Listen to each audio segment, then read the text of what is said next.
Hello sir, आज फिर hello. एक इम्पोर्टेंट इन्फॉर्मेशन के साथ कुछ बात करना चाहेंगे। एक इम्पोर्टेंट क्वेश्चन और देखा है, यूनिकॉर्न कंपनी। सर इसके बारे में कुछ बताएं और देखिए एग्जाम के क्वेश्चंस। देखिए यूनिकॉर्न कंपनीज जो होती हैं वो इंडिया में एक स्टार्टअप को यूनिकॉर्न कंपनीज कहते हैं, जो कुछ क्राइटेरिया या कुछ पैरामीटर्स को अचीव कर लेती है। इसको अचीव करने के लिए इसकी जो डिस्क्रिप्शन है उसमें यह है कि पहला तो ये कंपनी स्टार्टअप कंपनी होनी चाहिए। दूसरा, इसकी वैल्यूएशन $1 बिलियन की होनी चाहिए। $1 बिलियन। $1 बिलियन मिनिमम है इसकी वैल्यूएशन। जी, अगर हम उसको इंडिया की करेंसी में कन्वर्ट करेंगे तो करीबन 8,300 करोड़ रुपए के आसपास का इसका वैल्यूएशन होना चाहिए किसी भी कंपनी का। तब वो कहलाएगा यूनिकॉर्न। यस। और दूसरा क्राइटेरिया इसका स्टार्टअप है। अब स्टार्टअप कंपनी जो होती है, अगर उसकी बात करें तो स्टार्टअप भारत सरकार के कायदे के अनुसार, भारत सरकार के जो लॉज हैं, वो सिर्फ एक कंपनी जब फॉर्मेशन हुई है इनकॉर्पोरेशन की डेट से 5 साल तक ही एक स्टार्टअप कंपनी एग्जिस्ट करती है। जैसे ही वो 5 साल का टाइम पीरियड पूरा हो जाता है तो कंपनी अब एक स्टार्टअप नहीं रहती।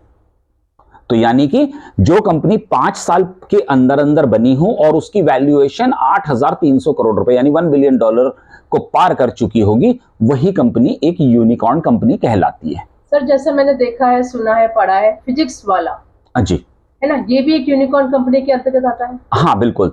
देखिए यूनिकॉर्न कंपनीज का जो भारत में एग्जिस्टेंस हुआ, जो स्टार्टिंग हुई वो 2011 से हुई थी। 2011 में भारत में इनमोबी नाम की कंपनी जो थी वो पहली स्टार्टअप कंपनी बनने का उसको ये उपाधि हासिल हुई थी। कॉम्पिटिटिव एग्जाम के हिसाब से लगता है ये क्वेश्चन अच्छा बनता है कि फर्स्ट कंपनी यूनिकॉर्न इंडिया में कब बनी और क्या नाम था। एग्जैक्टली देखिए, फर्स्ट कंपनी इनमोबी 2011 में बनी थी। ये क्या कहते हैं, जनरल नॉलेज के लिए बहुत इंपॉर्टेंट क्वेश्चन बन जाता है।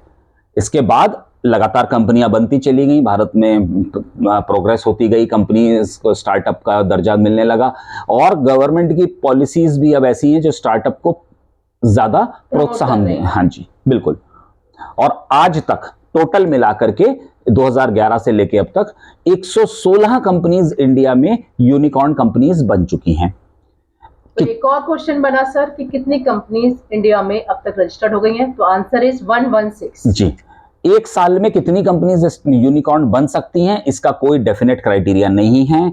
कभी कभी एक ही बन पाती है, कभी शायद एक भी ना बन पाए, कभी 5 बन जाए। तो ये सब डिपेंड करता है।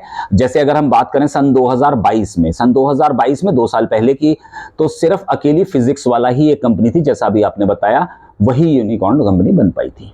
Thank you sir, thank you very much.